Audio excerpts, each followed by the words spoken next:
Boa noite. Estamos começando mais um Roda Viva pela TV Cultura de São Paulo. O convidado do Roda Viva desta noite é o relator da Comissão de Reestruturação da Câmara dos Deputados, o deputado Nelson Jobim. Trocando em miúdos, o deputado Nelson Jobim é o relator da chamada Comissão de Moralização da Câmara. Ou seja, a Câmara dos Deputados quer mudar sua imagem e recuperar um mínimo de eficiência que preserve a imagem do Legislativo Federal. Duas coisas hoje estariam atrapalhando a imagem da Câmara dos Deputados. De um lado, o excesso de medidas provisórias baixadas pelo governo. De outra, uma certa acomodação de muitos de seus membros. Entre elas, o chamado voto de liderança. Ou seja, em certas votações, o deputado não se dá o trabalho nem de dizer qual é o seu voto. Vai lá o líder do partido e vota em nome de todos. Para entrevistar o deputado Nelson Jobim esta noite no Roda Viva, nós convidamos o jornalista Marcelo Parada, repórter político do jornal Folha de São Paulo. Milton Coelho da Graça, jornalista da TVE do Rio de Janeiro. Roseli Tardelli, jornalista da Nova Eldorado AM. José Paulo de Andrade, diretor de jornalismo da Rádio Bandeirantes. Mauro Chaves, editorialista e articulista do jornal O Estado de São Paulo. E Jaime Martins, repórter da TV Cultura. Você que está em casa assistindo ao Roda Viva e quiser fazer perguntas por telefone, pode chamar 252-6525. 252-6525. A Bernadette, a Cristina e a Shizuka estarão anotando suas perguntas. Boa noite, deputado. Boa noite. Por que a Câmara dos Deputados está precisando melhorar a sua imagem e criou essa chamada comissão de moralização, chamada vulgarmente? Quais são os maiores problemas que o Legislativo Federal enfrenta hoje? Bem, eu te diria, em primeiro lugar, que a melhoria da imagem da Câmara não é o objetivo, será a consequência dos atos que se praticarem em decorrência dos resultados da comissão. O que nós precisamos é buscar a eficácia do Poder Legislativo. Ou seja, nós temos um modelo de poder legislativo que se organizou e se estruturou a partir de critérios do século passado. E você tem uma fórmula de trânsito dentro da Câmara que é completamente ineficaz em relação ao mundo moderno. Ou seja, a Câmara não responde à sociedade, não responde às suas necessidades e não responde com eficácia àquilo que eventualmente o povo dela possa esperar. E é por aí que nós vamos trilhar. E por que essa situação permaneceu tanto tempo? Ou seja, a ponto de ter que se formar uma comissão? Bom, nós temos que recompor. Houve uma certa omissão dos deputados, uma acomodação? Eu te diria o seguinte, você tem que lembrar que nós temos um problema grave na Câmara de Deputados e que não vai se resolver pela solução que possa se dar através das mudanças que nós venhamos a propor. A Câmara de Deputados não é uma Assembleia Nacional, a Câmara de Deputados é uma Assembleia dos Estados. E isto é o preço que estamos pagando, agora é bom que se diga isso, nos 100 anos da Constituição de 1891. Os republicanos históricos, quando fizeram a República, foi uma consequência da queda do gabinete do Ouro Preto, ou seja, do golpe de Deodoro ao gabinete imperial, e não era propriamente a República, a coisa se desenvolveu depois, os republicanos se deram conta que precisavam se diferenciar do Império. E, portanto, o Estado unitário imperial tinha que se contrapor ao Estado federalista da República. E, por outro lado, o Estado de gabinete do Império tinha que se contrapor ao Estado presidencialista da República. E, portanto, se configurou a Câmara de Deputados na sequência anterior ao Império, ou seja, na sequência dos atos, ela se configurou como Assembleia dos Estados. A questão nacional passa por dentro da Câmara com imensa dificuldade, face à característica federalista. No mundo moderno, no mundo de hoje, no Brasil, enfim, essa Câmara Federal dos Estados? A Câmara Federal dos Estados é o seguinte, você tem que lembrar de que o processo eleitoral brasileiro tem uma característica, ou seja, você tem um universo eleitoral que é o universo dos Estados. E, portanto, a questão estadual se sobrepõe à questão nacional. Ou seja, a questão nacional passa perifericamente, porque, na verdade, o processo eleitoral não responde, na maioria dos casos, evidentemente que eu estou falando em linhas gerais, na maioria dos casos, o problema eleitoral não passa pelo deputado no sentido nacional. A questão nacional passa a ser local. E mais, você sabe de que no processo eleitoral brasileiro, que a partir de 1932, com o Código de Assis Brasil, criou o sistema proporcional, nós tivemos um dado também que hoje nos cria problema. E cria problemas para a Câmara de Deputados e cria problema para os nossos parlamentos. Qual é? Você tem uma estrutura de organização do partido que passa por isso. Você tem aqui o parlamento, a seguir do parlamento você tem os partidos políticos, depois você tem os candidatos dos partidos e depois você tem o eleitor.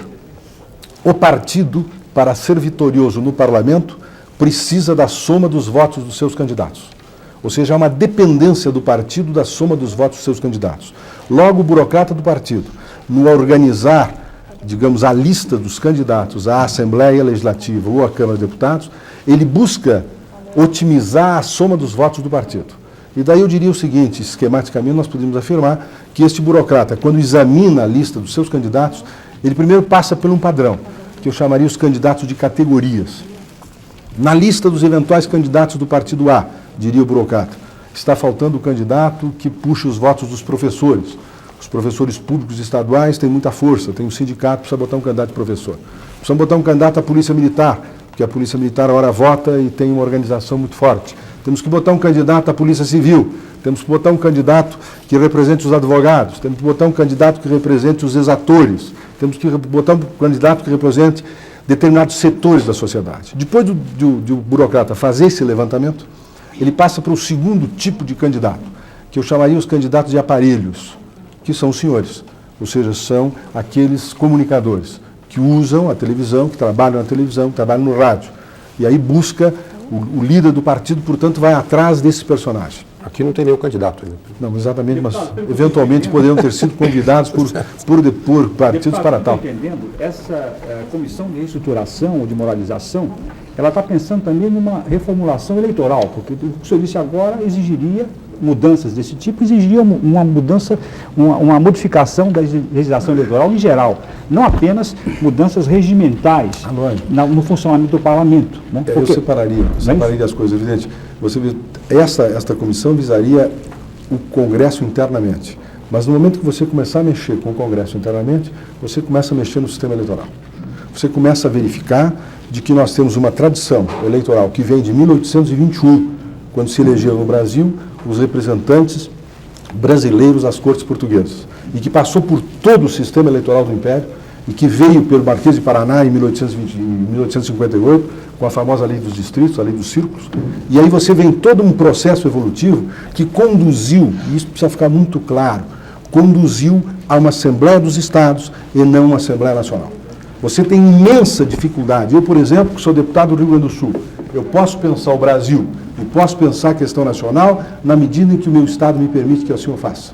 Porque se eu fizer o contrário, evidentemente que eu não terei, dentro do círculo do meu Estado, os votos necessários. Mas, deputado, o senhor foi constituinte. O senhor não se reelege. Essa questão foi discutida na Constituinte. Não foi discutido.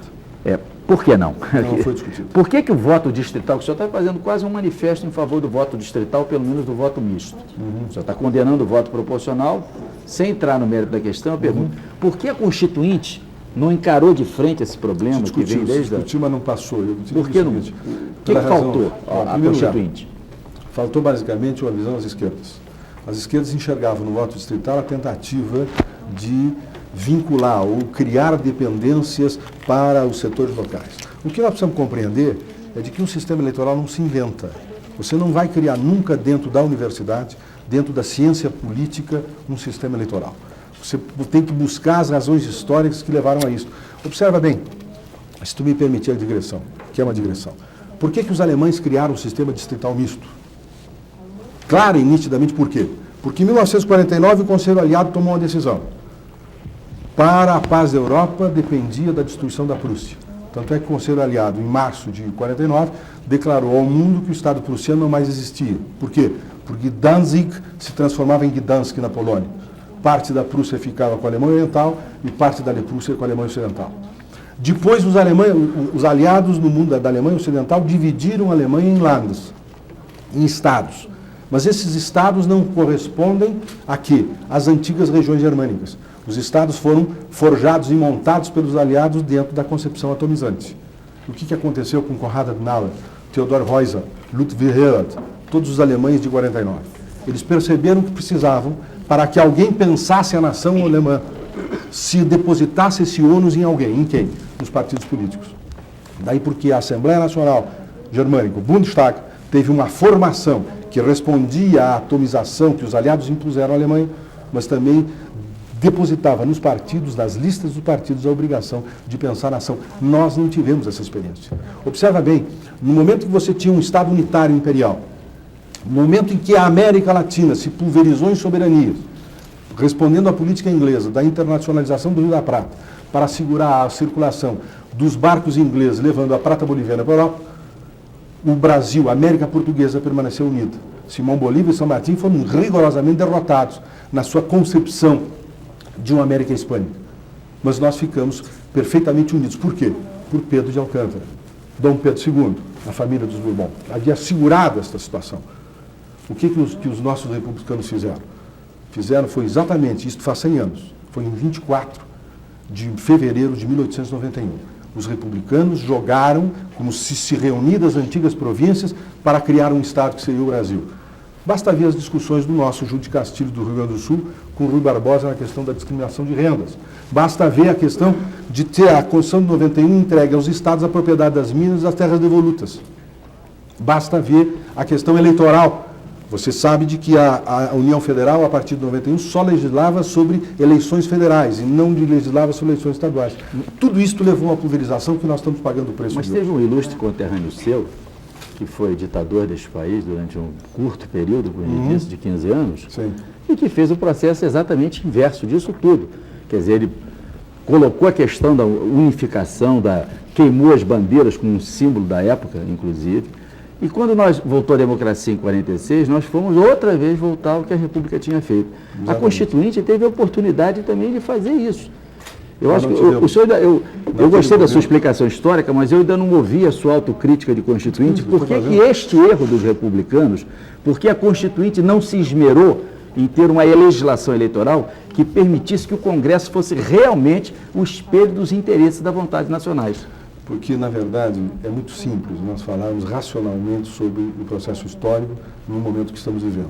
Agora, quando você tem que produzir o voto da maioria, produzir a vontade da maioria num processo decisório, a questão da racionalidade, na produção da vontade da maioria, é um dos elementos que influi. E ali nós tínhamos um dado importante, um dado claro. Os partidos de esquerda sustentavam de que o voto distrital, e pensavam no voto distrital puro, pensavam nas manobras gaullistas, por exemplo, para destruir a esquerda na França. Eles achavam que nós iríamos jogar. E a direita também, nesse sentido. Eu me lembro que o senador Virgílio Távora afirmava que votaria pelo sistema proporcional na Constituição, porque ele sabia de que o sistema distrital que se estabelecesse no Ceará poderia determinar uma queda absoluta e a condução daquilo que houve no Império, as câmaras unânimes do Partido Conservador.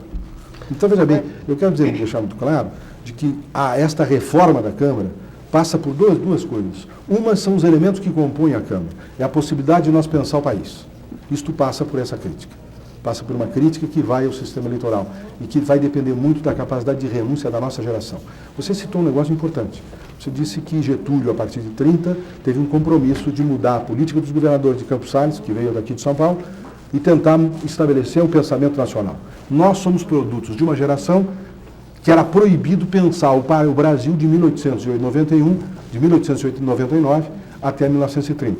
Nós, quando estudamos nos colégios, no ginásio, estão lembrados, as pessoas que estudaram nos anos 60, estão lembrados que os livros de história que nós tínhamos no Brasil eram 3. O FTD das igrejas dos maristas. Antônio Borges Ermita e Joaquim Silva eram os livros de história do ginásio, que é o que creio que todos nós estudamos. E se você for olhar o livro de Antônio Borges Ermita, vai verificar o seguinte, de que a história do Brasil é contada a partir de 1500, linearmente. Enfim, historiografia da época. Fatos e heróis. Quando chega em 1899, vem a proclamação da República, e depois, de 1899 até 1930, a história do Brasil, o que era nos nossos livros do ginásio? Era uma fotografia do presidente da República, o seu nome, a data da posse, a data do término do mandato. E à esquerda, em negrito, tinha uma coisa assim, principais realizações, 2 pontos e dizia 3 ou 4 palavras. Você virava a página, era outro governo. Por quê? Porque Getúlio, o Ministério da Educação, precisava fazer com que as histórias dos estados que predominaram na Velha República pudessem desaparecer. E o que aconteceu? Aconteceu que 30 acabou virando 37. E 37 teve um equívoco histórico de 37 que conduziu a quê? A 46. E o que foi 46? 46 foi uma grande transição, uma grande transação. De quem? Dos velhos interventores que acabaram produzindo a Constituição de 46 e se conservaram nos governos dos estados eleitos pelo povo em 45. E o senhor vê algum paralelo com o que acontece hoje, em 1991, essa transição? Seguramente, veja, aliás, a tese não é nossa, evidente. Aí você tem que lembrar o Raimundo Fauro, os donos do poder e todo o trabalho de Fauro durante esse período da análise da transição de 64 para cá. Mas nós tivemos agravamentos de 64, agravamentos sérios de 64, que repercutiram na própria Câmara de Deputados. Eu chamaria a atenção, lembraria a vocês o seguinte, observem, nós tivemos durante o período de 64 para cá, 2 concentrações na concepção centralizadora que predominou o critério dos militares. Você teve alguns instrumentos jurídicos para isso. Você teve o Decreto-Lei 200, que foi a reforma administrativa, teve a Constituição de 67 e depois teve a Constituição de 69. Foi na Constituição de 69 que começou a aparecer uma linguagem que até então não se havia visto ou lido em instrumentos jurídicos. Objetivos nacionais atuais, objetivos nacionais permanentes, os planos nacionais de desenvolvimento, que era a teoria da segurança nacional, era a tese da Escola Superior de Guerra, eram os manuais da Escola Superior de Guerra fazendo legislação. Pois bem, essas duas concentrações quais foram? Primeiro, a Assembleia, o Executivo Federal é que formulava a política nacional isoladamente. O Plano Nacional de Desenvolvimento era produzido pelo Executivo e o Legislativo somente aprovava ou rejeitava sem emendas. E a concentração, outra foi a concentração tributária. Enriqueceu-se os foros da União para se criar a dependência dos estados e municípios. O que se passou com isso? Qual foi o efeito disso? Os partidos, os governadores, os prefeitos e o eleitorado percebeu que a Câmara de Deputados e o Congresso Nacional não era um foro de debate das questões nacionais. Passaria e passava por dentro do Congresso as relações interindividuais, questões de direito civil, questões de direito processual, você se lembra a reforma do direito processual do ministro Alfredo Buzaide. Enfim, estas matérias vinham ao Congresso, mas a formulação da política nacional era da competência exclusiva do Executivo. E o investimento público era a definição exclusiva do Executivo Federal. O que isso determinou? Determinou de que os estados perceberam de que lá não era lugar para a presença de formuladores de políticas nacionais. Lá era lugar para alguém que tivesse um outro local de trabalho. Qual era? A antessala dos ministérios na transferência negociada de recursos federais aos estados. E passaram os deputados, então, a ser uns intermediários entre as necessidades de investimentos federais nos municípios e regiões estaduais. Virar os despachantes. Se tratando de despachantes de luxo. Deputado. E isso caracterizou um tipo de parlamentar. O senhor mesmo acabou de dizer Roseli, que por favor. os deputados viraram aí despachantes de luxo. E eu queria saber do senhor o seguinte, quer dizer, qual a estratégia para fazer com que o legislativo se torne mais eficaz nos anos 90, hein, deputado? Bom, veja bem, em 1988, com a Constituição de 88, nós mudamos essas duas concentrações. A reforma tributária importou uma diminuição da capacidade de investimento da União, está o governo, os homens da economia federal reclamando de que os estados e municípios têm capacidade de investimento face à partilha dos recursos federais, ou seja, a partilha tributária nova. E se colocou a Câmara de Deputados como também um dos atores no processo de formulação das políticas nacionais. E aí vem o nó da questão. Isto foi em 88, mas a Câmara de Deputados, a partir de 88, que foi erigida por ela própria, já que os constituintes dela também participavam e eram os deputados. Produziram uma Câmara de Deputados para ser também um ator na formulação da política nacional. O que aconteceu? As manias, as praxes, os hábitos entrópicos que se produziram nos 20 anos anteriores vieram a se manter de 88 até hoje. Deputado, Ou seja, perdão, há uma falta deputado, absoluta de apenas uma gerenciamento. consideração. Veja, certa explicação histórica pode levar a uma certa autocomplacência. Me parece que todos os vícios do legislativo o senhor atribui a certas circunstâncias, até de formação histórica. Mas acho que nos interessa um pouco mais, baseado na pergunta da colega Roseli. Essa afirmação sua não é minha. Não, sim, mas o mais importante, eu acho, já que existe, o legislativo está num processo, parece que de legislação moral, digamos assim. Como combater? Qual o método prático? Acho que a colega quis perguntar. O método prático que existe agora para combater, por exemplo, para fazer com que o Congresso limite o abuso das medidas provisórias, fazer com que acabe essa sistemática falta de quórum, para que acabe os trens da alegria, para que todos esses para que o essas parlamentar causas, volte a ser respeitado, exatamente, né, para que o Congresso volte a atuar, a usar aqueles poderes que se conferiu, né, que atribuiu a si mesmo na Constituição de 88. O que fazer em termos práticos para resolver essa questão? Deputado, só pegando uma carona aqui do Mauro Chaves, eu acho que o que ele quer dizer um pouco é o reflexo das perguntas, por exemplo, que nós temos aqui dos telespectadores. O senhor deu uma brilhante explicação histórica sobre os problemas que o Legislativo enfrentou nesses últimos 100 anos, mas aqui o Antônio Armando, de São Paulo, o Marcelo Martins, de São Paulo, o Sérgio Alberto de Oliveira, de Feira de Santana, na Bahia, o Vicente Bianchi, aqui do Campo Limpo, o Luiz Carvalho, eles fazem perguntas do tipo: o que o senhor acha do jeton e da aposentadoria dos deputados com 2 mandatos? O deputado não se sente envergonhado de comparecer a pouco mais da metade das sessões do Congresso ou da Câmara? Quando é que os deputados vão pagar aluguel como qualquer brasileiro? Como o parlamentar se sente quando tem que tratar da questão do salário mínimo, uma vez que nenhum político tem problema de salário? Os deputados todos dizem estar pregando a moralidade no Congresso. O senhor pessoalmente não se sente envergonhado em lutar pela aprovação de um mísero salário mínimo de 20 mil cruzeiros? Ou seja, esta é a imagem que tem os deputados, ou o Congresso, destila ódio em relação ao povo, por parte do povo. Dentro da linha da pergunta e tentando caminhar por esse caminho, vamos dizer o seguinte. Primeiro dado, você tem que fazer uma organização do processo legislativo. Você tem duas funções do deputado. Uma é o processo legislativo. Outra é a atividade fiscalizatória que a Câmara de Deputados exerce sobre o Executivo. E a terceira é ser o Parlamento um grande foro de debate nacional. Para você conseguir regulamentar o processo legislativo, vamos examinar primeiro o processo legislativo, depois vamos pensar nas outras coisas.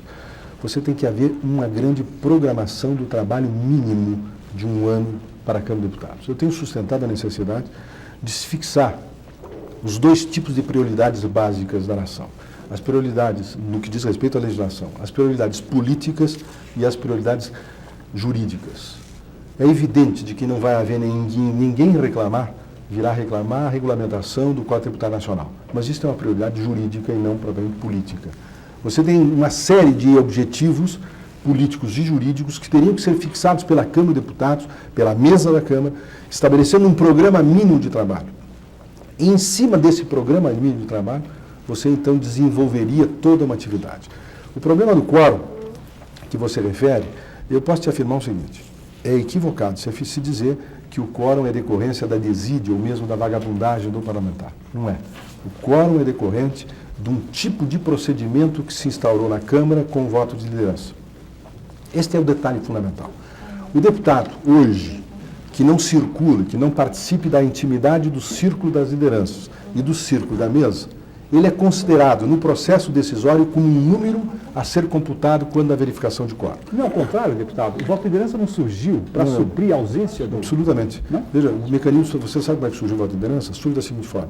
Quando você tem como prioridade do trabalho do deputado conseguir dinheiro para construir a estrada e a ponte, e na medida em que o Executivo Federal precisava que o foro decisório fosse reduzido, se estabeleceu o mecanismo do voto de liderança. Ou seja, a decisão passava somente por aquele grupo, porque é aquele grupo que interessava o Executivo Federal para a negociação e o diálogo, já que os outros estariam numa função que os Estados haviam reservado da transferência negociada de Agora, recursos. isso não vem da fragilidade dos partidos políticos? Ah, Então, seguramente. o voto de liderança deveria representar o pensamento da bancada. Seguramente, mas agora veja bem, sabe como é que funciona o voto de liderança na Câmara? O voto de liderança, se você abrir o regimento interno, você não vai ver nada sobre o voto de liderança. São dois mecanismos, é a junção de dois mecanismos, ou de dois princípios. O primeiro princípio é da votação simbólica. O fato de você, quem aprova, fique sentado, quem for contra, manifeste de forma contrária. Se houver dúvida, você pede a verificação de quórum.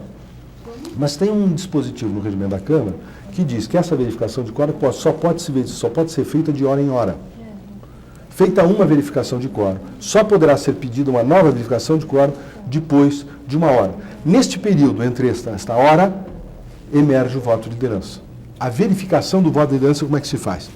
Se o presidente da casa tem dúvidas sobre a votação simbólica, ele então ouve o líder dos partidos e pergunta, o partido tal vota como? O partido tal vota sim. O partido tal tem 30 deputados, logo o sim vale 30. E é este o voto de liderança. Isto para derrubar, basta você alterar o critério da verificação de quórum de uma em uma hora. E por que a verificação de quórum surgiu de uma em uma hora? Historicamente surgiu na Câmara, por quê? Porque a votação nominal dava-se por chamada individual de personagem, não havia o processo eletrônico. Então, nos regimentos anteriores, se criou esse mecanismo. Vamos fazer a verificação de quórum, pedir a votação nominal, vamos permitir um tempo, porque senão se você não terá tempo de fazer. Levava mais ou menos 1h30 para fazer a chamada dos deputados. Hoje você tem um sistema eletrônico que não justifica a existência Hoje não, desse deputado, mecanismo. faz tempo que existe esse sistema. Né? Faz tempo o eletrônico. Sim, o eletrônico faz o quê? Fazem 2 legislaturas. Agora, deputado, Mas nós estamos falando de uma nação. Não lembraria aquelas perguntas Será que há anteriores. vontade lá dos política de mudar, deputado? A pergunta básica é essa. Há vontade Eu creio que sim. política Eu acho que se de formou mudar? essa concepção. É? Nesta legislatura, emergiu a concepção de que nós precisamos... Já dá para verificar nessa nova legislatura que há consciência da necessidade de mudar. Eu não usaria a palavra consciência, eu diria a palavra intenção.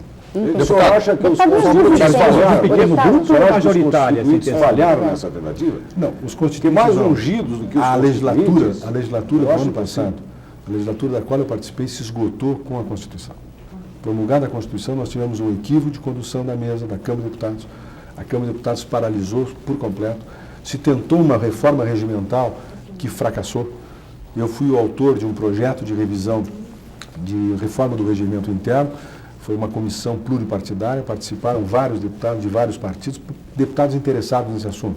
Aqui de São Paulo nós tínhamos o José Joaninho do PT, que participou dessa comissão, tivemos o Bonifácio de Andrada de Minas, o Paes Landinho do Nordeste, enfim, deputados tanto da direita como da esquerda, mas que tinham a visão disso. Nós fizemos um projeto de regimento que procurava mudar isso. O que aconteceu? A burocracia da casa se opôs à revisão e nós tivemos uma mero retoque no regimento antigo. O que o senhor chama de burocracia da casa? É muito forte. Mas o que o senhor chama de burocracia? Os funcionários da casa? A burocracia da casa é muito forte. Eu vou te dar um exemplo muito claro. As comissões mistas do Congresso, aliás, as comissões técnicas, primeiro a Comissão de Justiça, a Comissão de Economia, a Comissão de Trabalho, em relação nas quais passam os projetos, não tem assessoria legislativa própria. Eu fui presidente da Comissão de Justiça e defendi a necessidade de termos assessores legislativos nas comissões. Lá na Câmara nós temos uma assessoria legislativa centralizada, em que o deputado e a comissão não têm acesso a essa assessoria, no sentido de sentar com o assessor e discutir o tema.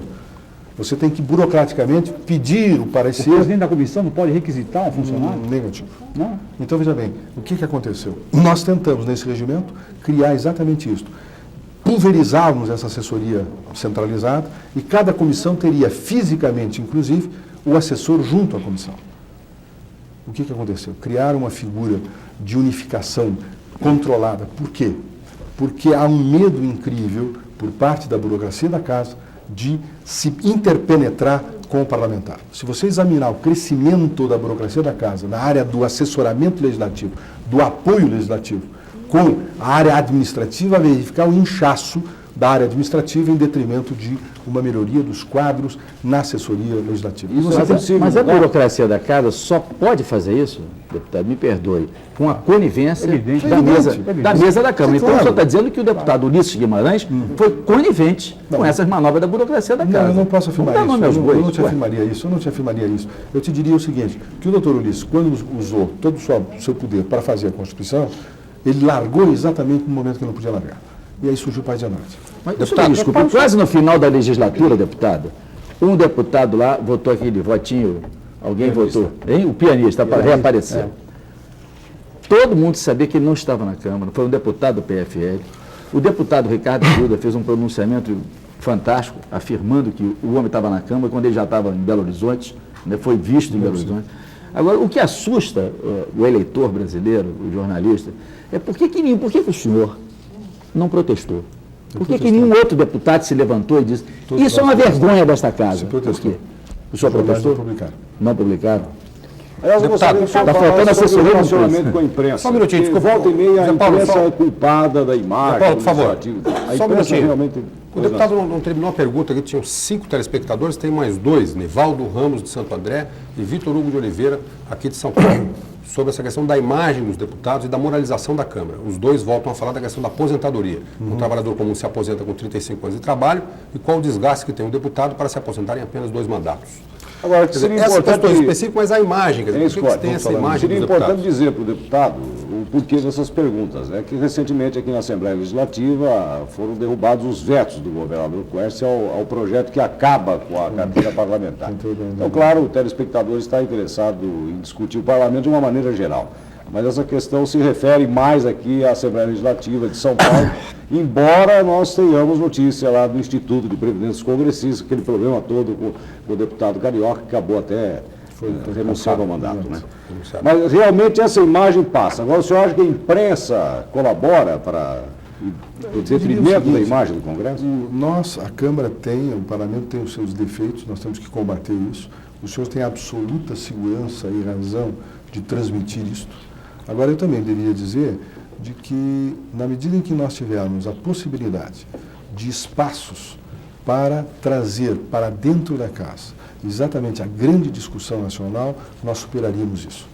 E eu te diria mais, a Câmara tem defeitos, não tem a mínima dúvida, e defeitos que precisamos enfrentar com verticalidade, com transparência.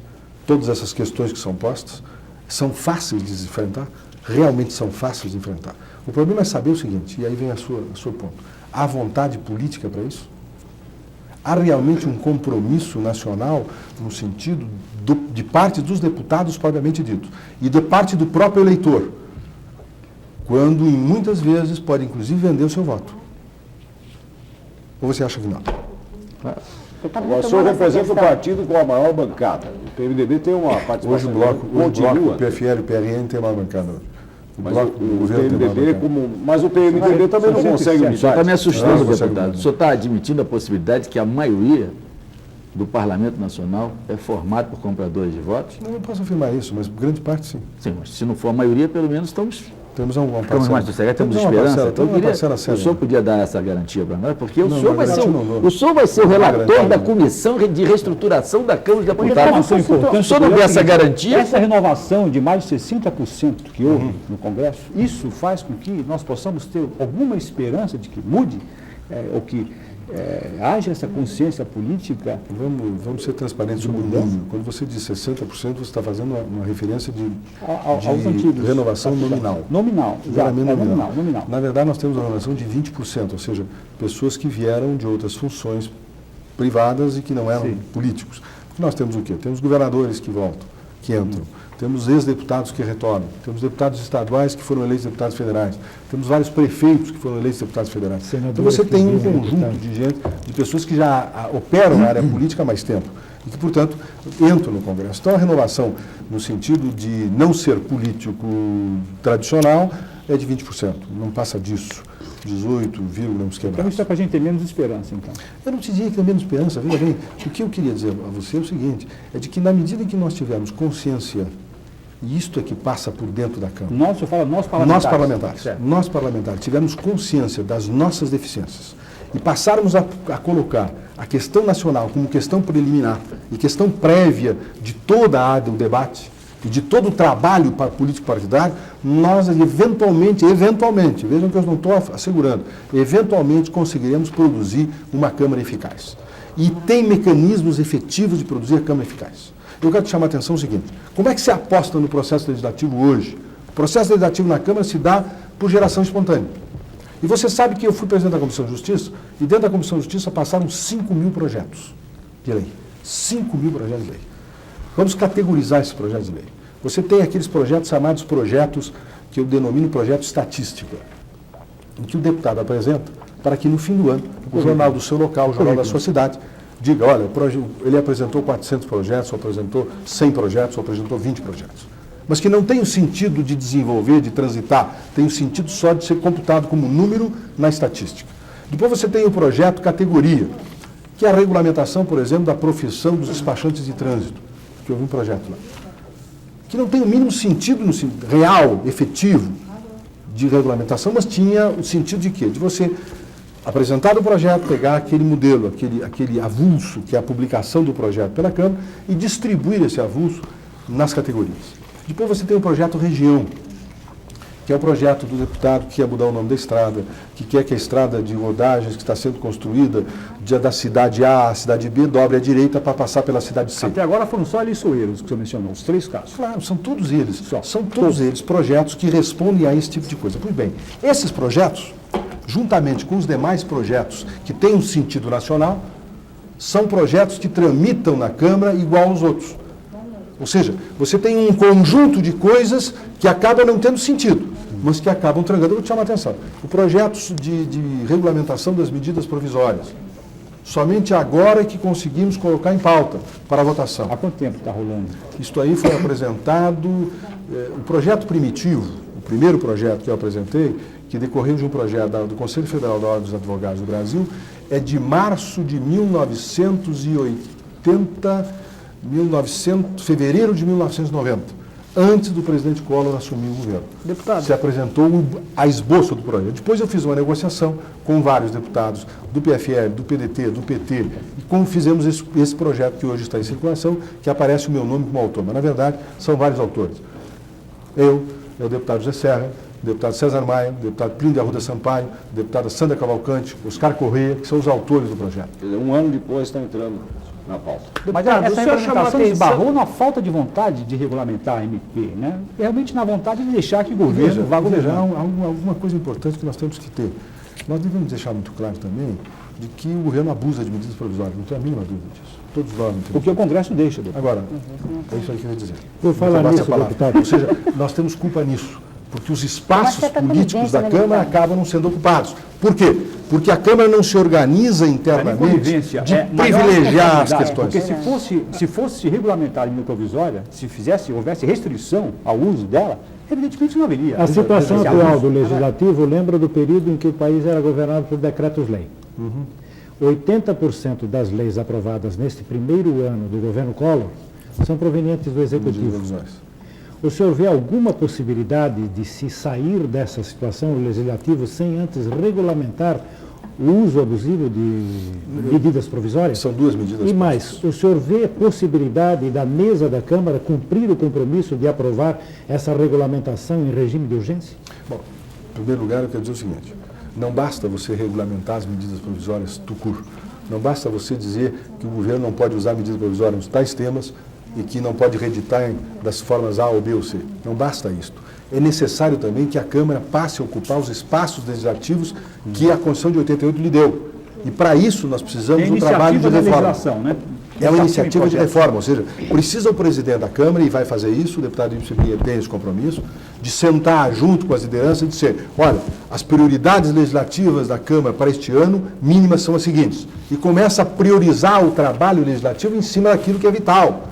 O sistema financeiro nacional não foi regulamentado até hoje. O sistema financeiro nacional tem 4 projetos que tratam aquela questão de juros, por exemplo. São 4 projetos que tratam, que estão amarrados nas comissões. Basta um deputado pedir vista, porque isso faz parte do jogo político, de pedir vista para obstruir o andamento, que a coisa paralisa. Agora, se houvesse realmente uma definição de prioridades, e essa definição de prioridades fossem exercidas pela Câmara, o que nós teríamos? Nós teríamos isto que é importante, a ocupação do espaço. Porque, veja bem, não basta só proibir que o governo use. É necessário que o espaço que o governo está ocupando pelo abuso seja ocupado por aquele grupo ou por aquele conjunto institucional que tem que ocupar o espaço. E seja Deputado, ocupado de agora, melhor deputado, maneira. Um minutinho, por favor, deputado. Sim. Deputado Nelson Jobim, por favor. O Marcelo Parada está querendo fazer uma pergunta há algum tempo para completar a roda. Deputado, Para mim. na onda da moralidade, aí, logo após o início do governo Collor, a imprensa, de um modo geral, começou a debater muito essa questão, aí, pegando aposentadoria de deputados, etc. Então, muitas assembleias recuaram, revogaram benefícios indevidos para parlamentares, etc. Hoje, quando esse assunto vai saindo aos poucos da mídia, esses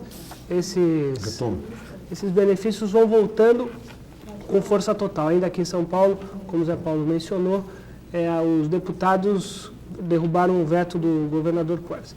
O que se vê nesse debate sobre a questão da moralidade do legislativo é esse rame-rame de quanto ganha um deputado, isso é demais, em comparação com o salário mínimo de um país pobre, etc. O que para o senhor é crucial nesse debate? O que para o senhor é moral e imoral no Congresso? O que o senhor acha moral e imoral um deputado receber hoje? Por exemplo, qual é o salário do senhor hoje? O deputado hoje recebe líquido, né? Descontado do imposto de renda, ele recebe em torno de 950 mil cruzados. O senhor acha essa uma remuneração justa para um deputado federal? Bom, eu quero te dizer o seguinte, é uma remuneração que a mim, nas minhas despesas, nas minhas necessidades, se consome durante todo o mês. O senhor acha que... Um coronel do Exército está ganhando 1.800.000 cruzeiros. Pois é. Muito mais que o deputado. E não se fala nisso? Deputado, é sobre esse ponto que eu... Então, Cuidado para não chegar no Poder Judiciário. Né? esse ponto, então, que seria interessante se discutir aqui, essa questão da moralidade. Por que então o Congresso fica tão no centro dessa questão? Eu te diria o seguinte, Deputado, quando você desculpa. começa a Os senhores são mais discutir o visados, né? problema da remuneração, quando você começa a discutir o problema da aposentadoria, a questão da aposentadoria, a questão da remuneração, passa a ser a questão principal, porque desastradamente não existe a questão maior. Não existe a questão maior de ser ali o caminho para se resolver questões nacionais, porque não tem sido o caminho para resolver as questões nacionais. No momento em que a eficácia aparecer, estas questões desaparecem como se fossem questões principais. Passa a ser a questão real de nós discutirmos a nação, de nós termos condições de rediscutir a nação e produzir resultados eficazes para a nação. Essa questão da remuneração dos deputados, você deu um exemplo que eu não sei, realmente eu não conheço a remuneração dos militares. Agora, esta questão põe, por exemplo, de que você compara as remunerações dos deputados federais com alguns deputados estaduais, há uma defasagem imensa, não é verdade? É verdade. Agora, deputado, desculpe, a mesma pergunta do Marcelo. Veja bem, a cada minuto chegam mais perguntas dos telespectadores nesse mesmo sentido. Cleusa de Oliveira, aqui de São Paulo, por que os salários dos deputados são acertados rapidamente e o do povo demora? José Carlos Cunha, aqui de São Paulo, explique mais ou menos por que todos os deputados e senadores dizem a mesma coisa e não resolvem nada. Luiz Felipe Lopes, aqui de São Paulo. Antônio Armando, de São Paulo, Geton e lobby não são formas de corrupção. Paulo Nogueira, de São Paulo, qual a necessidade de cada deputado ter 5 assessores? Tudo isso aqui acaba chegando na pergunta do Sérgio Luiz da Costa, de Tupã. Ele diz, deputado, o senhor não acha que, de repente, a Câmara e o Senado são uma despesa desnecessária para o país? Sim, esse é o caminho que levou a todo o autoritarismo. Esse é o caminho que se leva, e a todo o discurso, foi o discurso de Hitler para a derrubada do Reichstag. Ou seja, foi o discurso de Mussolini para a derrubada da Assembleia Nacional Italiana. Agora, eu quero lembrar de que todos os resultados do afastamento dos processos legislativos das Assembleias Legislativas ou das câmaras parlamentares conduziu sempre um processo. Agora, veja bem, se nós vamos para o discurso dessa inutilidade, nós vamos ao quê? A busca do autoritarismo. E acontece que nós ainda, brasileiros, continuamos com uma grande dependência. Pois é, deputado. Estamos atrás do nosso rei Dom Sebastião, que não vai voltar da Batalha de Alcacequib. Tentou se voltar com Dom Sebastião em 1990 e nós não temos o sebastianismo português novamente. O messianismo brasileiro volta a aparecer como se nós vamos ter o grande chefe, o grande irmão. Não vai voltar Dom Sebastião. Ele morreu na Batalha de Alcacequib. E nós precisamos agora atrás de uma questão que possa produzir... Não é ele que está no Palácio Planalto. Ah, seguramente que não. Não é. Nem deputado, voltamos então à questão. Quer dizer, evidentemente, a questão de deputado fazer lobby existe no parlamento americano. Mas o lobby é uma coisa democrática? Pois é, existe em todos os parlamentos democráticos. Existe. Agora, evidentemente, quer dizer, os abusos que se verificam no legislativo podem ser atribuídos em grande parte ao nosso sistema eleitoral, em que o dinheiro é uma parte indispensável na eleição de cada parlamentar. Então ele assume N compromissos com N coisas e tal. Por que essa maioria, que o senhor ainda nos dá esperança de existir uma maioria de gente séria na Câmara dos Deputados, porque essa maioria não muda o sistema eleitoral para um sistema em que o dinheiro não tenha tanta influência na eleição dos parlamentares? Por quê? Primeiro nós perguntar por que o dinheiro tem grande influência na eleição parlamentares. Por quê? Porque as eleições são individuais. Perfeito. Ou seja, o Brasil é o único sistema proporcional de voto individual.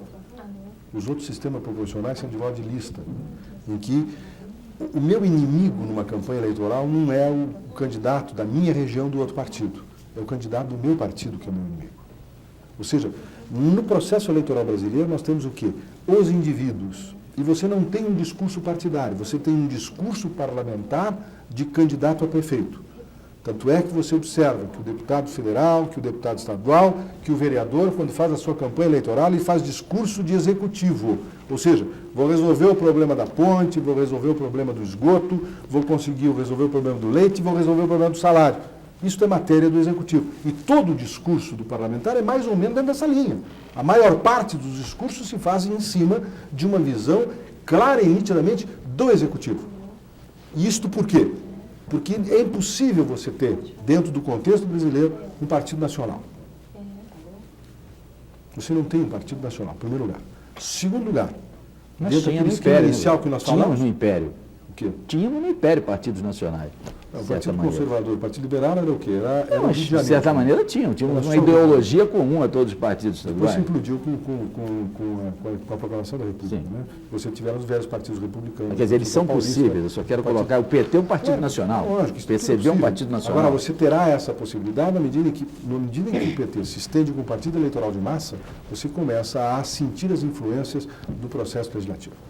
Seguramente você observa as dissidências obreiristas que vão se adentrando dentro de uma visão nacional de proposta. Você não tem hoje, fora esses partidos, digamos, de esquerda, você não tem um partido nacional de visão nacional. Você tem alguma proposta? Eu, membro do PMDB, posso falar sobre a proposta econômica do PMDB para o país? Não, não posso. Deputado, Eu não sei qual é. Deputado, nós vamos precisar fazer um rápido intervalo, voltamos a essa questão. Daqui a pouco, o Roda Viva faz uma interrupção e volta daqui a pouco entrevistando hoje o relator da Comissão de Reestruturação da Câmara, deputado Nelson Jobim. Até já.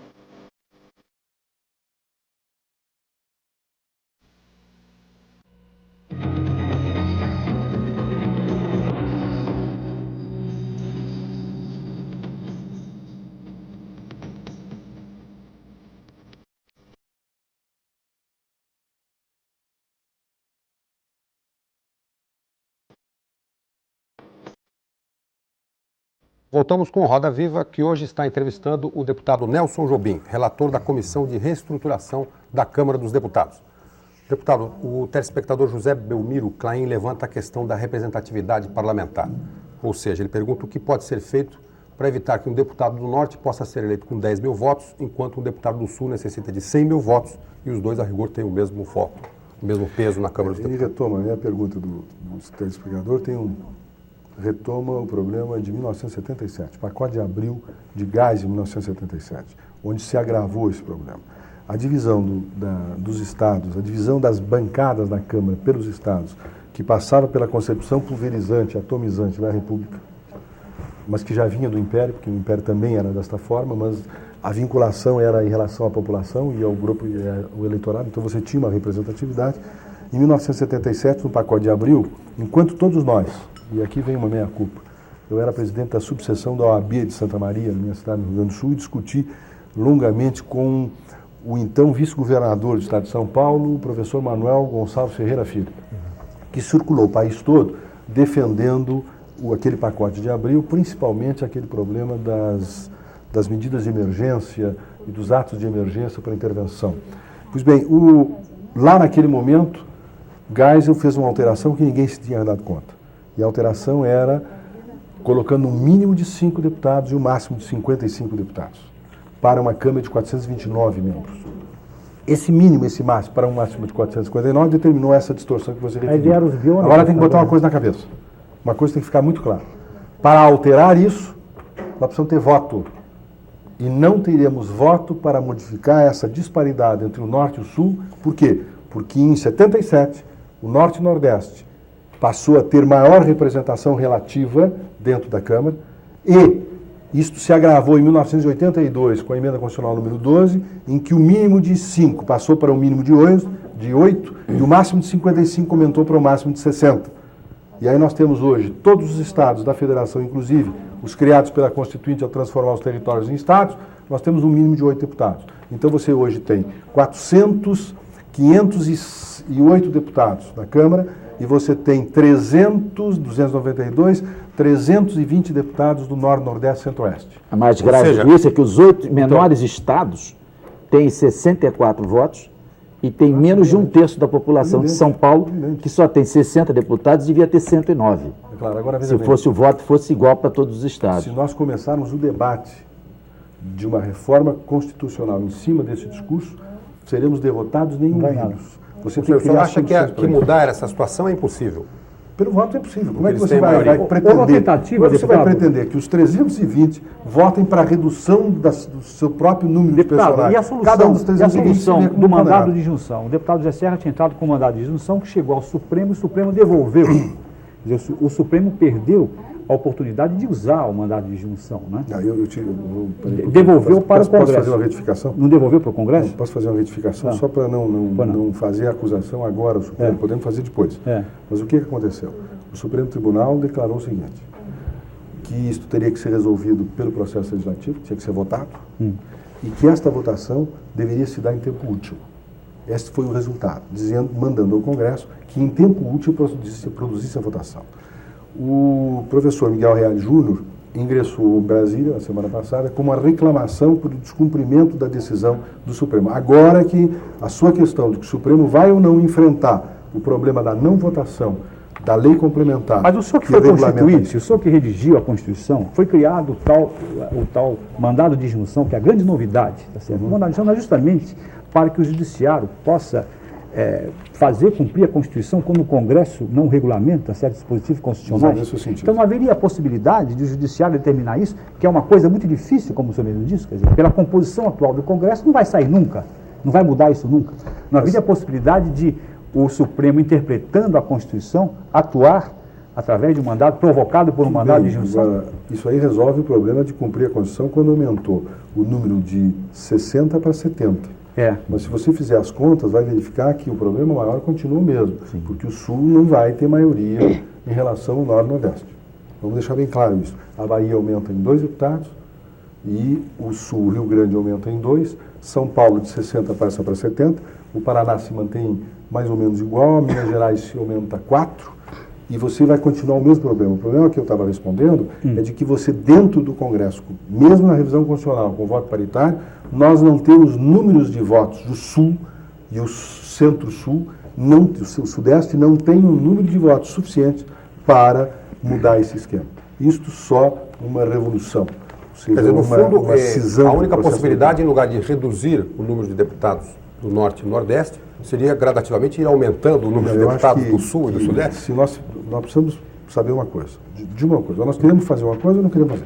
Se quisermos fazer, temos que ter consciência de que agora não dá para fazer.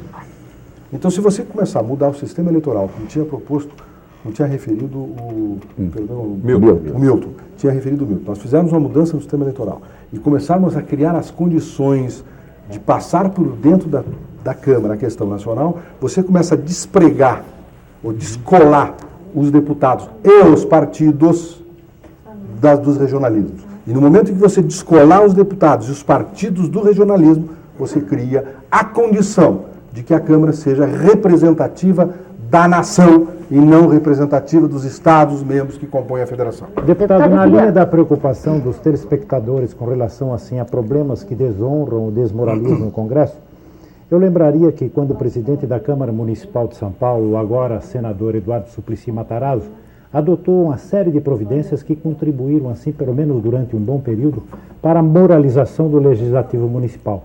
Por exemplo, a publicação de uma relação completa dos funcionários, lotação e vencimento de cada um deles.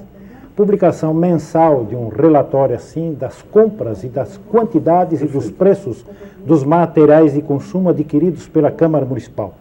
O senhor vê necessidade ou possibilidade de se fazer o mesmo na Câmara Federal? Eu creio que há necessidade e há possibilidade, não há dúvida nenhuma. Ou seja, a transparência do gasto público é vital, porque aí você acaba com a suspeição. A transparência da definição do gasto público é absoluta e rigorosamente necessária. Porque aí você acaba com a possibilidade de estar falando a verdade ou a falsidade. Se é necessário, possível e viável, deputado, por que não se faz? Apesar da burocracia tão forte, que não se faz? Porque não se fez.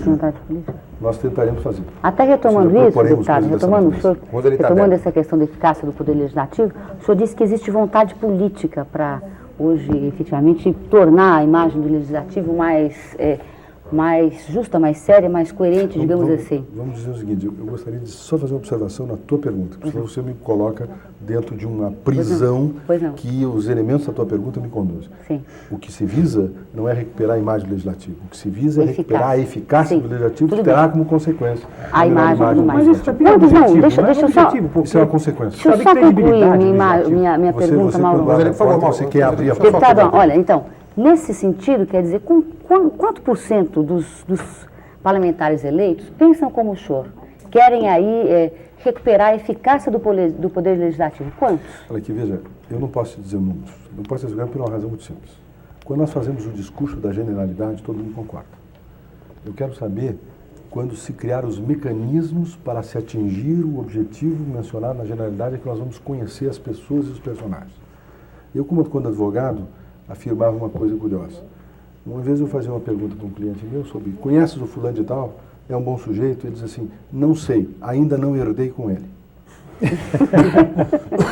Então, veja bem, quando eu faço o discurso da moralização, quando nós fizemos o discurso da eficácia, todo mundo concorda. É unânime.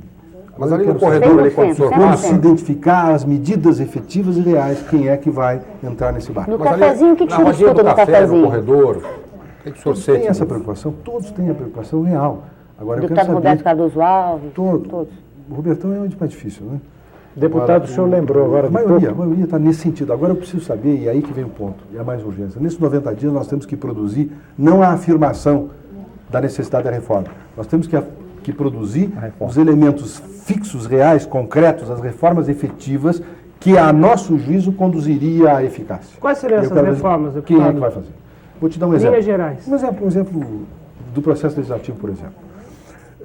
Você tem sessão legislativa, sessão na Câmara, de manhã na comissão, de tarde na Câmara e de noite no Senado, no Congresso. Logo, você não tem tempo algum de quê?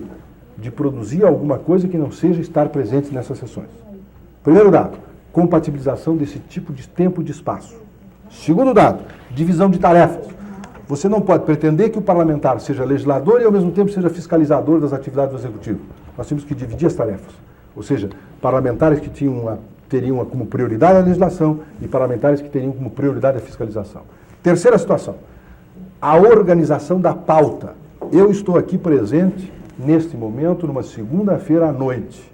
Estou aqui desenvolvendo uma atividade parlamentar fora dos muros do Congresso Nacional e fora da área territorial do Congresso Nacional. Mas estou no exercício de uma função parlamentar. Não teve sessão agora à noite, não, Edu? Não teve. Mas mesmo assim é segunda-feira. Se fosse terça-feira, se daria na mesma. Então o que você tem que fazer? Se você organizar a pauta do mês e fixar os objetivos dentro daquele plano que eu referi, e você fixar os objetivos de trabalho, eu, parlamentar, receberia no início de cada mês a pauta de trabalhos daquele mês, em que teríamos 2 tipos de sessões, sessões deliberativas e sessões de debates.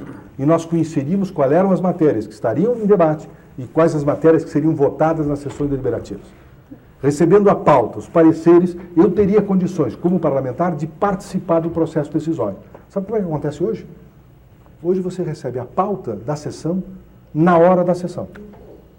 Mas num país que muda de moeda E, portanto, não tem 5 condições vezes, nenhuma de um processo decisório real. Diga. num país onde congelamento de preço é norma, quase mais ninguém acredita na moeda, como é que o legislativo está incluído está inserido nesse contexto geral também, né? Como é que faz para o legislativo incorporar essas modificações e o seu relacionamento com o executivo, que tem dado demonstrações de um autoritarismo e de gostar de editar medidas provisórias, etc. De não gostar muito do diálogo com os deputados? Eu te digo que isso aqui é um fato. Agora, é um fato também que nós estamos no regime presidencial. E é um fato que nós sabemos que no regime presidencial nós temos que chegar ao fim do governo, ou seja, cumprir o mandato. É outro fato também que o regime presidencial não tem formas institucionais de resolver as suas crises. O Brasil conhece as soluções das crises do regime presidencial. Foi o suicídio de 54, foi a renúncia de 61 e foi o golpe de 67. O senhor está preocupado com a governabilidade hoje? Claro.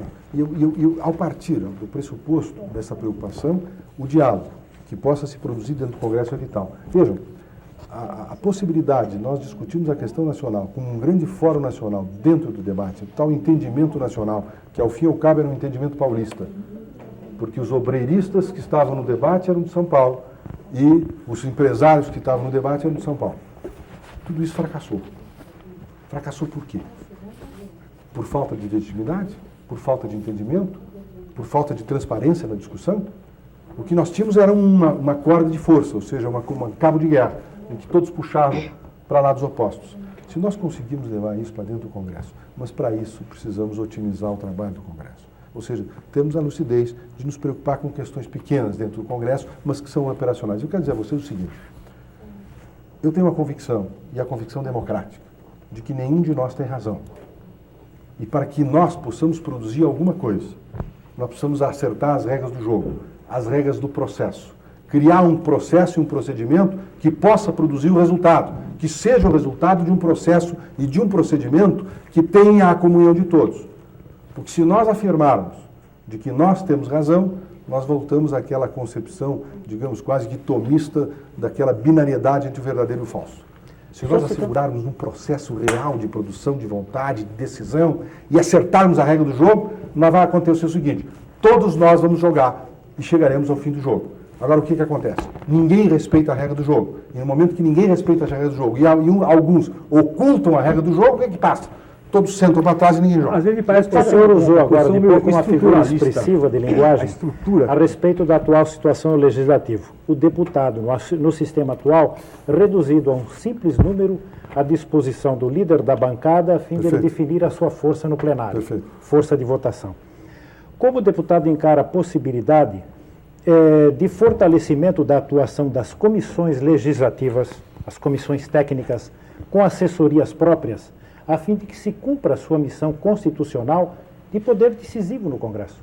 Perfeito. Veja, o autor dessa mudança do Congresso foi o deputado Pimenta Leveg e eu, que forçamos a aprovação na Constituição do poder terminativo das comissões, para que as comissões técnicas pudessem, elas, em determinadas matérias definidas no regimento, terminassem o processo legislativo. Instância decisiva. Sabe o que aconteceu? por causa desse problema centralizador das lideranças, aconteceu o seguinte. O regimento prevê de que, não havendo concordância em relação à decisão da comissão, haja um recurso para o plenário. 10% dos parlamentares podem recorrer da decisão da comissão para o plenário e a matéria, então, é devolvida para o plenário global. Sabe o que fizeram as lideranças? Colheram assinaturas em branco de deputados para, quando tivessem interesse, elas promoviam o recurso. E logo desprezaram o trabalho das comissões. Por quê? Porque há um problema que vocês têm que compreender e é um problema que nós precisamos combater. É aquilo ali. É a luz. Ou seja, se você pulveriza o poder na Câmara, você desconcentra o objeto da notícia. E se o líder, e se eu deixo de ser objeto exclusivo da notícia, eu fico muito ciumento. Não estou dizendo eu. Estou dizendo isso. Eu imagino Então, os deputados que não são líderes, Não há por que possibilidade de concordam? modernização do legislativo brasileiro. Se nós mantivermos essa concentração em relação ao processo de liderança, sim, mas nós temos condições de fazer isso agora. Mas, E deputado, veja bem, sim, se nós lógico. fizermos em curto prazo, as coisas depois se acomodam. Como diria lá no meu estado, as melancias acabam ficando no mesmo lugar. Mas o senhor, desculpe, o senhor está sendo ilógico. Quer dizer, é do interesse das lideranças que esse processo se mantenha. Mas é do interesse de todos os outros deputados que não são líderes que a luz ilumine todos, e não apenas aqueles poucos privilegiados que são líderes. Perfeito. Então, por que os que não são líderes não mudam esse atual estado de coisas? Porque você não tem um processo que possa fazer circular a vontade desses que não são líderes. Mas E só este a maioria, processo... deputado. Por que a maioria maioria não não cria? Só assinar um documento? Por que a maioria Não é não assim. cria esse Mecanismo. processo? Cria esse Deputado? processo, Porque me deputado. parece que, às vezes, você tem uma concepção meio assim, estruturalista, me parece que o senhor fala muito, enfatiza a coisa do processo, mas existem pessoas que estão aí, né? Existem pessoas, seres humanos, cidadãos, né? Então, aí fica o ponto que a gente quer chegar, entendeu? Quando o senhor fala, por exemplo, em reformar, modificar regimentos, etc., se o comportamento das pessoas continua o mesmo, né? E ainda há pouco o colega tinha citado um toque de piano que foi feito agora. Há um tempo atrás, saiu no jornal publicado a foto de um deputado e tudo mais, não aconteceu coisa nenhuma, quer dizer, não houve nenhum tipo de punição, não houve nada. Prevalece o espírito de corpo Sempre aí, deputado? o espírito de corpo. Então, eu queria chegar exatamente nesse forte. ponto. Esse espírito de corporação, esse espírito de corpo é que leva a essa situação que não se modifica, não é isso, deputado? Não, você dentro da linha da pergunta que fizeram, veja bem, há uma vontade majoritária para isso, mas há uma concentração de poder que vem do regimento, daí porque é a reforma do regimento, que faz com que as matérias que possam ser votadas devam de ser decididas se serão ou não votadas pelo colégio de líderes. Perfeito? Então você tem a vontade globalizante que tem que passar por dentro da aprovação de um colégio fechado. Nós temos condições hoje de romper pela revisão do regimento. E aí vem uma questão fundamental.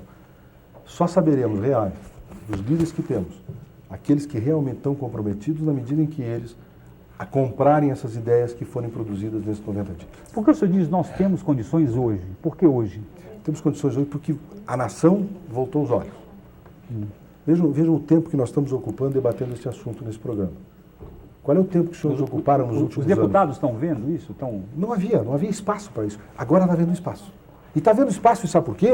Senhor Pedro, mas eu acho que há espaço se Está aparecerem havendo espaço. deputados Claro. dispostos a mudar, porque agora que estão aparecendo deputados dispostos a mudar. Não, eu venho Se o discutindo senhor há isso 3 anos eu tivesse levantado essa desde peça, 1990 eu venho discutindo isso, não é agora, de 88. mas eu digo, se desde o seu início do seu mandato o senhor tivesse levantado essa questão, eu tenho absoluta certeza que o senhor encontraria espaço Eu na não tinha imprensa. condições de fazer isso porque eu nunca tinha sido deputado, então não conhecia o problema. Deputado. Eu passei a conhecer o problema 2 anos Deputado, por depois. favor, Podia falar comigo. antes da próxima pergunta, apenas uma correção aqui. O coronel aposentado do Exército, Nelson Oliveira Castro, diz ao Jaime que ele só ganha 300 mil cruzeiros por mês como coronel.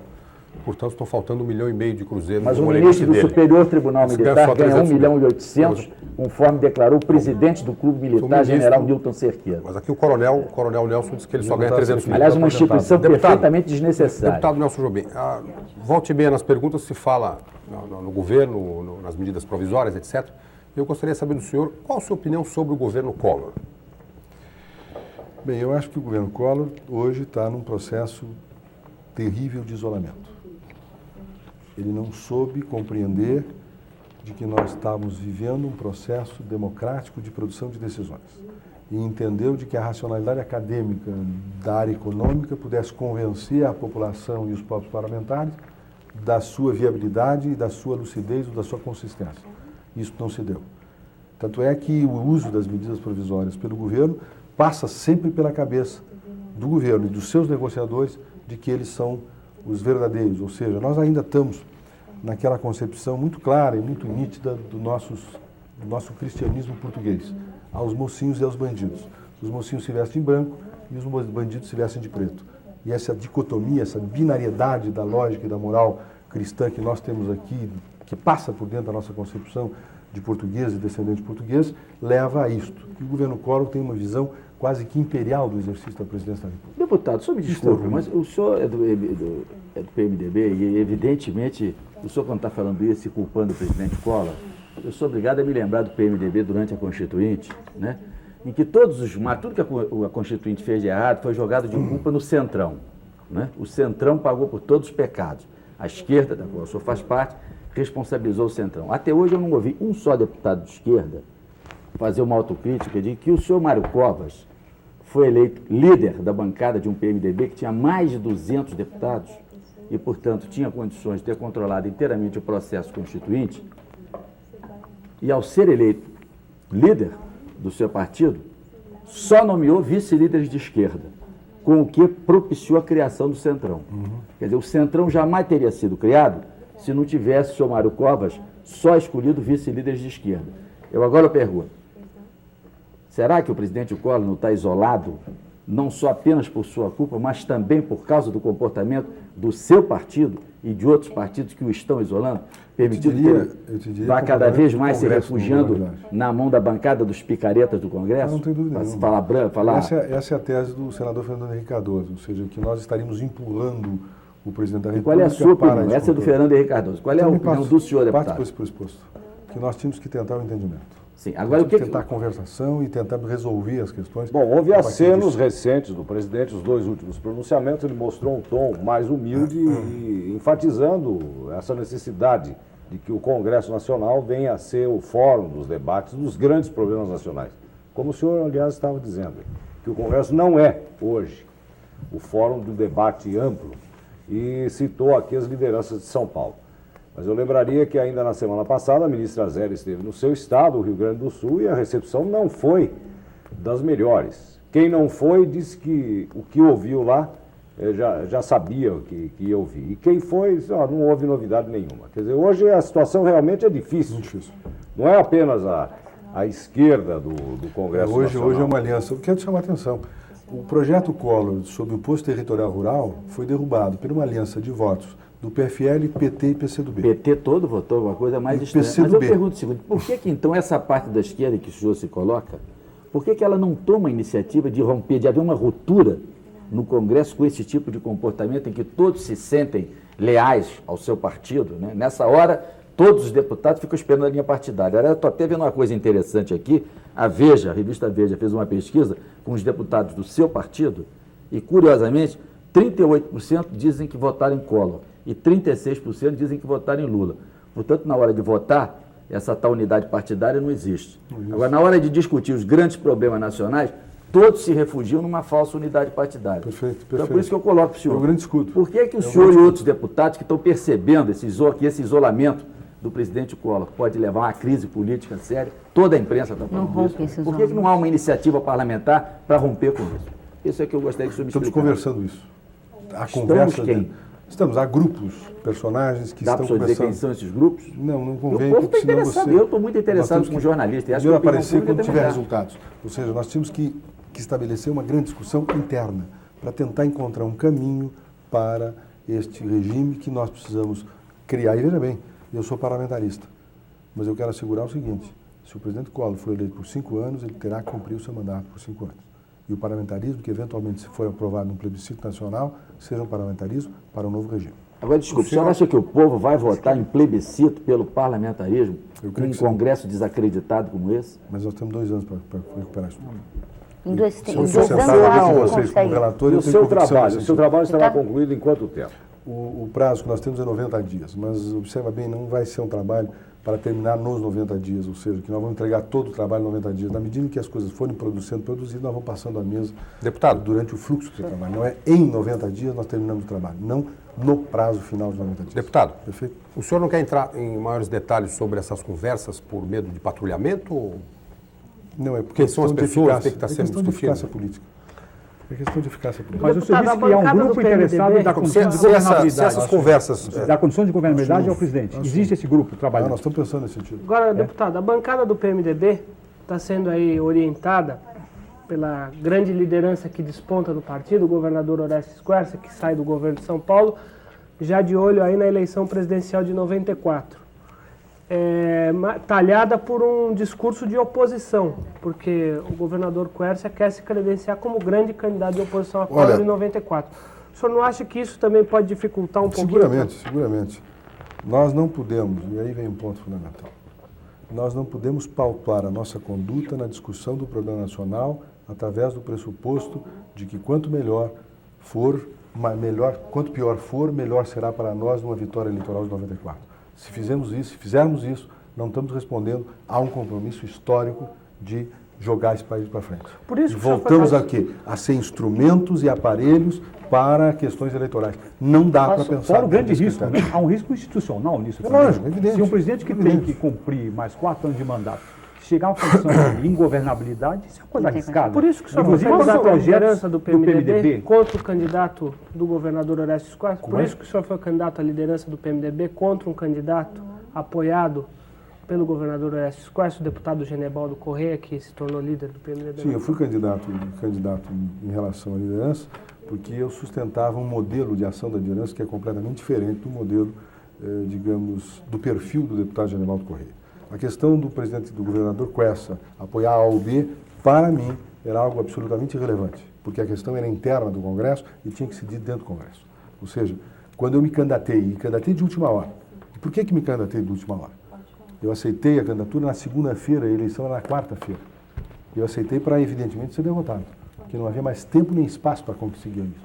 Por quê? Porque na sexta-feira, os dois primitivos candidatos que poderiam ser lançados, o deputado Tidei de Lima e o deputado Tarcísio Delgado, me afirmavam que as pesquisas que ele havia feito estavam reduzidos os seus espaços e que tinham muitas dificuldades. E eu, então, me perguntava, você aceitaria a disputa? Eu digo, olha, eu acho que nós temos que ter disputa, porque não pode passar a mensagem ao partido, não pode passar a possibilidade de que não haja uma disputa dentro da liderança. E houve essa disputa, eu fui derrotado, fui massacrado, eu não fui derrotado, fui massacrado. Eu tive 28 votos e o candidato Genebaldo teve 77 votos. Agrada ao senhor uma hegemonia coercista dentro do PMDB? Desculpa. Não, eu queria complementar essa pergunta. Agrada ao senhor essa hegemonia e se não agrada, que vai se adotando do coercismo dentro do PMDB? Todos os partidos que tiverem chefe não são partidos. E ainda dentro dessa colocação do Marcelo... Mas o doutor Ulisses não foi chefe do seu partido durante 20 anos, deputado? Não, ele foi presidente do partido. Mas não foi o chefe? Não foi chefe. Está se disputando agora a presidência do seu partido. partido. Qual a diferença, deputado, entre o chefe e o presidente? Eu te diria o seguinte, o presidente do partido articula as posições partidárias, articula o comando partidário. E o chefe do partido articula o partido para produzir resultados que lhe sejam próprios e individuais. Deputado, nós tivemos muitos chefes nesse país. Chega de chefe. Eu estou percebendo que está marchando aí, estamos caminhando para uma ruptura interna no partido, porque à medida que avançar a candidatura coercista, que fosse manifestando com uma candidatura de oposição, só está colocando aqui para nós, para o público, a possibilidade que uma parte do PMDB, incluindo o senhor, poderá vir a romper com esse modelo de partido que tem um chefe semelhante ao PDT, que tem o Brizola. Eu quero fazer uma afirmação transparente desde logo. Pois é. Eu não estou afirmando que o governador Quercia vai fazer isso, eu não estou dizendo isso. Sim, mas eu estou dizendo se ele fizer... Se for feito para que o PMDB seja um instrumento para a eleição de 94, não contem comigo. O que o senhor acha que vai acontecer com o PMDB, hein, deputado? Agora, veja bem, quando você pergunta o PMDB, eu te pergunto qual é que está te referindo, ao Rio Grande do Sul? Ao PMDB do Rio Grande do Sul, ao PMDB do governador Orestes Quercia, ao PMDB do deputado Ulisses Guimarães, ao seu PMDB, o que vai acontecer com o PMDB? O PMDB, senão nós agora vamos ter uma convenção nacional e que teremos que fazer uma reforma estatutária para ajeitar a nova legislação e uma reforma programática. Se nós conseguirmos produzir uma reforma estatutária que venha criar uma tentativa de passar pelo Partido Nacional, nós vamos ter condições de ter um partido real e não um partido de chefes, um partido de estrelas. Veja, a sobrevivência, eu queria chamar a atenção o seguinte, o PMDB é o partido, contando os anos do PMDB, é o partido mais antigo do Brasil. Os partidos blancos e colorados ali do Uruguai pequenininho têm mais de 100 anos. O Partido Justicialista, embora esteja mais recente, porque é de Perón, o Partido Radical de Alfonsin, todos eles têm mais de 80, 100 anos. O Brasil nunca conseguiu ter um partido que pudesse ser um partido nacional e um partido só. Por quê? Exatamente por isso. Porque nós estávamos sempre atrás do nosso caudilho. Fora o caudilho. Mas esses partidos, Borges, desculpe, Rio deputado, Grande, esses fora partidos Getúlio. sempre tiveram caudilhos. O Partido Justicialista teve o Perón, os blancos e colorados sempre tiveram caudilhos no Uruguai. Quais? O Bage, do Partido Colorado, por exemplo. Mas aqui ele era presidente. O Perón, no Partido sobreviveu Justicialista. a Bade. O PTB não sobreviveu a Getúlio e a geração getulista. O PSD se explicava pelo apoio indireto, pela situação de ser governo. A UDN se explicava porque existia Getúlio. O PMDB existiu e sabia que existia muito forte porque tinha os militares. E os militares davam a definição do que nós tínhamos, porque nós tínhamos uma certeza quando tínhamos os militares. Nós sabíamos para onde não deveríamos ir. Era exatamente o lugar que os militares iam. Depois disso não tínhamos definição e aí surgiu o seguinte. Naquele momento, o que nós tínhamos? Nós tínhamos um olho no militar e dizer, olha, para lá eu não vou. Depois que saiu o militar do lado, eu resolvi olhar para o lado e verificar quem é que estava olhando junto comigo. E aí começou a dar confusão. O deputado Nelson Jobim pleiteou a presidência da Câmara Federal e não obteve apoio suficiente de sua bancada, do PMDB. Pretendeu também a liderança da bancada e não obteve ali dentro apoio suficiente. Como é que o senhor encara aí, quais são as esperanças de obter apoio suficiente da bancada do PMDB para a reestruturação da Câmara Federal? Bom, aí é outra, Que é muito mais difícil ainda, diferente. Não é mais difícil. Nesse aspecto é mais simples. Porque você não está discutindo questões institucionalizadas, ou seja, posições institucionalizadas. Terminou o trabalho, termina a função. Agora, veja bem, quanto à questão da presidência da Câmara, eu quero dizer o seguinte, pleitei a presidência da Câmara e houve uma decisão do PMDB do Rio Grande do Sul em apoiar o deputado Ibsen Pinheiro, numa convenção do partido. O PMDB do Rio Grande do Sul reuniu-se e entendeu de que dos dois, o candidato que deveria ser apoiado pelo PMDB foi o deputado Ibsen Pinheiro. O que eu fiz? Retirei a minha candidatura e apoiei Ibsen, dizendo que disputaria a candidatura desde que Ibsen não fosse candidato. Na questão da liderança, entrei na campanha da liderança exatamente para vender um novo modelo, um outro modelo. Você dirá o seguinte, e isso me é dito N vezes, o Jobim é ingênuo, o Jobim não articula. Ocorre o seguinte, quando você fala em inteligência política, habilidade política, esta expressão oculta a real expressão. A habilidade política no Brasil vem sempre da conversa esperta, do trato da ocultação, do trato da negociada, da esperteza. Ora, se for isso, ser hábil político, não sou hábil político. Porque se nós não formos transparentes.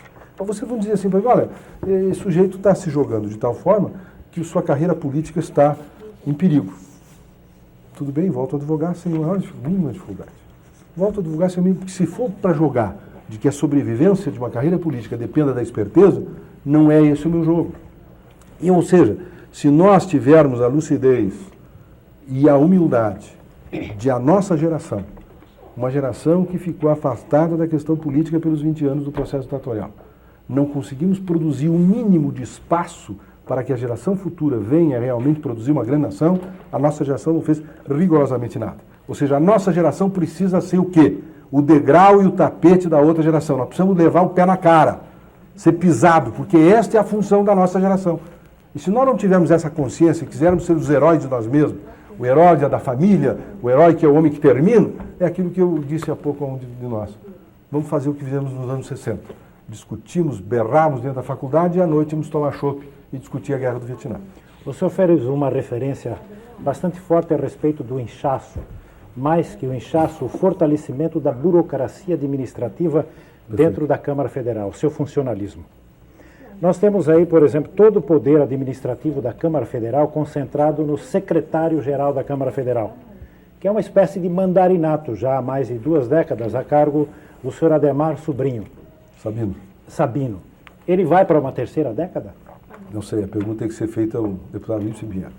Cabe ao presidente? É o presidente que decide? É a decisão da presidência, da mesa. Mas pelo que o senhor falou aqui, o senhor Adhemar Sabino é o comandante dessa burocracia que impede toda a reforma da Câmara dos Deputados. E se o deputado Ibsen Pinheiro apoiar mais a recondução do Sabino ao cargo, significa que este novo presidente da Câmara estará sendo cúmplice de todos os obstáculos que vêm sendo colocados à ação legislativa. Eu poderia concordar com o teu raciocínio no sentido formal, mas como você está fazendo afirmações semânticas Não, que não só estou estabelecem, perguntando, não estou que fazendo não estabelece uma nenhuma relação afirmação, de necessariedade entre o Jornalista não raciocínio. afirma, jornalista pergunta. Mas monta o raciocínio para aprisionar a resposta.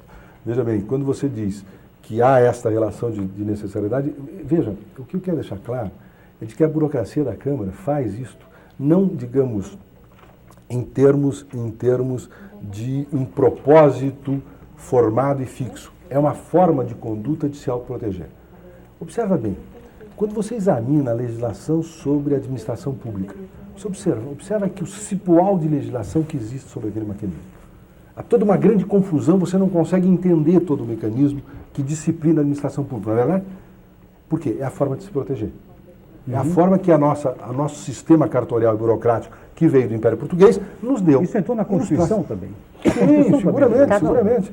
Houve um grande afluxo corporativo na Constituição, não tem dúvida nenhuma. Deputado, E que não Como podemos romper sobreviver. com isso? Agora veja bem, saber há como romper. condições. Eu te diria o seguinte, nós não vamos resolver a questão mudando nomes. E eu te digo mais que eu não me surpreenderia, como não me surpreendo, que o próprio Sabino participe desse processo. Sem autocrítica pública e sem confissão religiosa, sem precisar disso. Exato, ele pode Simplesmente fazer, por ele uma pode nova participar prática. desse processo e participará desse processo seguramente. Participará O senhor desse é um homem processo de seguramente. Ele é mais consciencioso que os deputados do Porque, Norte e veja do bem, Nordeste, eu não deputado? parto do pressuposto de que nós vamos resolver o mundo mudando o nome de personagens. deputado, Mas nós vamos mudar as regras. Uma questão funcional. O acompanhamento de processos legislativos normalmente só é possível se fazer indo a Brasília.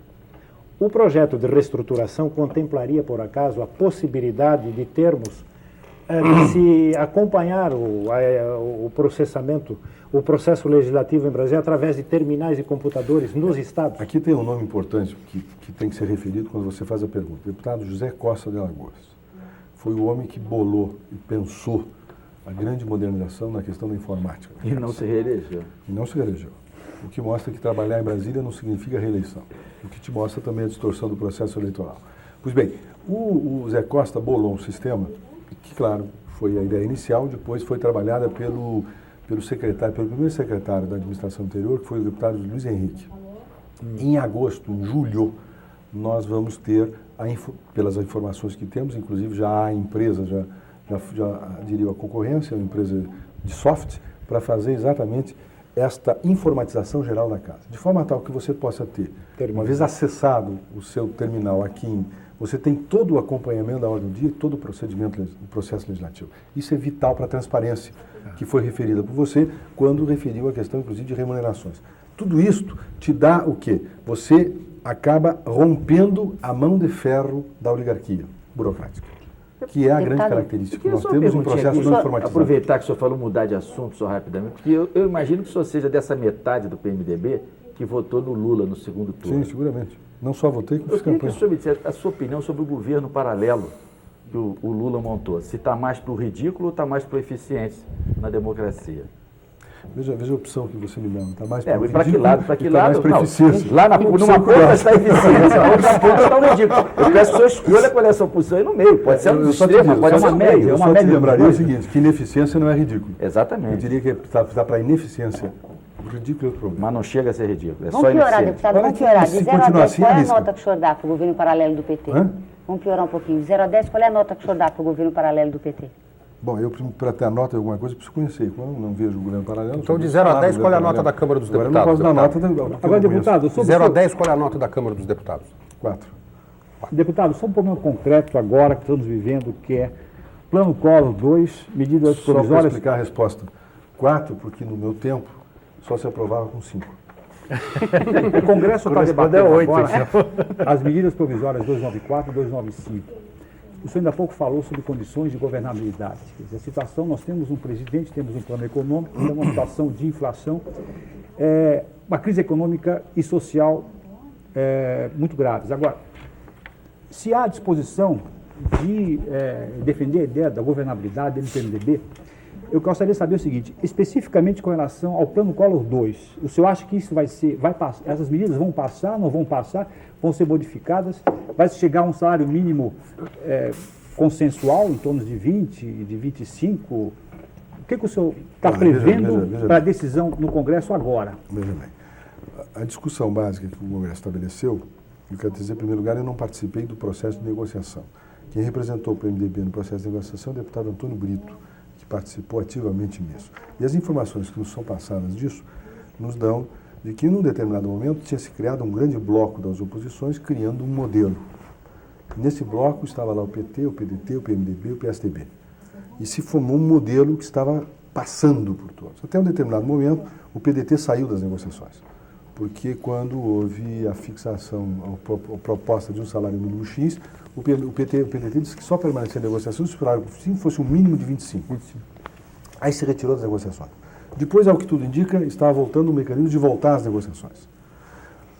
Eu não sei hoje, não posso te afirmar hoje como está esse processo de entendimento, mas eu creio que o governo já acenava para ceder a chegar a 20, 22, 23. Poderia chegar a isso. Eu não sei realmente. As medidas vão passar, então, no seu entender? Não. Não? Veja bem, se a negociação não der, e se não se produzir um processo de negociação que viabilize, o governo corre o risco das medidas provisórias serem rejeitadas. Deputado, por favor, aproveitando a carona na pergunta, na questão econômica do Mauro, antes apenas registrar mais dois protestos de olerites reduzidos de militares, é o Major Paulo Fernandes e o Coronel Aimar Batista da Silva, de Campinas.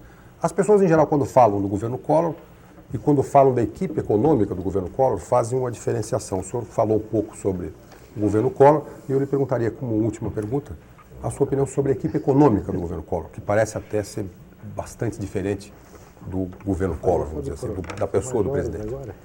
Bom, se tu me perguntar sobre a eficácia, ou pelo menos sobre suas decisões, eu não sou a pessoa qualificada face a não ter conhecimentos econômicos. Agora, eu quero dizer o seguinte, tem despesas, teve... o que parece claro e nítido é de que há uma série de erros. Agora, eu não faria nenhuma acusação em relação à desonestidade intelectual. Mas eu digo sobre a eficiência das medidas, Plano Collor 2. O país está indo, está respondendo a um processo recessivo, um aumento do desemprego, uma falta de produtos. A questão do choque agrícola vai ser sério, porque quando nós tínhamos que plantar não havia o dinheiro.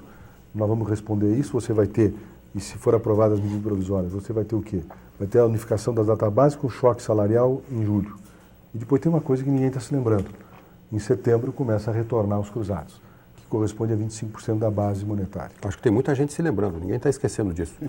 Mas se lembrando da preocupação de que isso possa causar em relação ao processo inflacionário. Bom, nós agradecemos então a presença aqui no Roda Viva esta noite do deputado Nelson Jobim, relator da Comissão de Reestruturação da Câmara dos Deputados. Agradecemos também a presença dos companheiros jornalistas e aos telespectadores que fizeram perguntas. Lembramos que as perguntas que não foram feitas serão entregues ao deputado. O programa Roda Viva volta na próxima segunda-feira, às 9h30 da noite. Uma boa noite a todos e até lá.